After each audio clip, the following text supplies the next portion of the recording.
Hello বন্ধুরা, কেমন আছো সবাই? আশা করছি সবাই খুব ভালো আছো, সুস্থ আছো। আজকের এই ভিডিওটার মাধ্যমে তোমাদের সন্ধান দিতে চলেছি তারাপীঠের বুকে মায়ের মন্দিরের সামনে দারুণ সুন্দর একটা হোটেলে।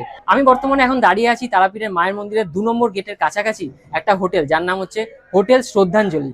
রুম নাম্বার হচ্ছে 202 নম্বর রুম। চলো প্রবেশ করা যাক। প্রবেশ করার সাথে সাথে ওয়াশরুমটা পরে দেখাচ্ছি। এদিকে রয়েছে বিশাল বড় বেডের একটা বন্দোবস্ত, তিনজন খুব ভালোভাবে থাকতে পারবে।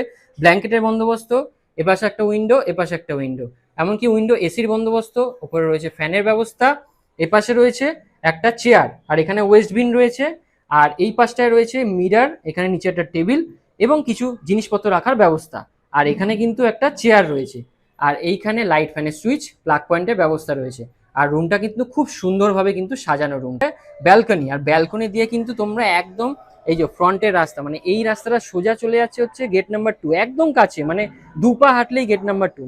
এই যে ওয়াশরুমে যা যা থাকা দরকার সমস্ত কিছু রয়েছে, গিজারের বন্দোবস্ত, শীতকালে কিন্তু কোনো রকম কোনো সমস্যা হবে না। এই দেখতে পাচ্ছি হচ্ছে 203 নম্বর রুম, 4 বেডরুম। দেখো বিশাল বড় দুটো বেড রয়েছে, চারজন খুব ভালোভাবে থাকতে পারবে, এমনকি পাঁচজনও আমার মনে হয় থেকে যেতে পারবে।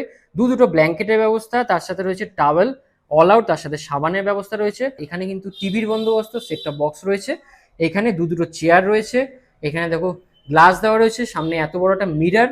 এখানে জগের বন্দোবস্ত, তার সাথে একটা ছোট্ট ওয়ার্ড্রপ রয়েছে জিনিসপত্র রাখার জন্য। আর তার সাথে দুটো ফ্যানের বন্দোবস্ত রয়েছে, এমনকি এই পাশে কিন্তু উইন্ডো এসি রয়েছে। এই হচ্ছে উইন্ডো, আর উইন্ডোর পাশেই রয়েছে ব্যালকনি। ব্যালকনিটা তোমায় দেখাই।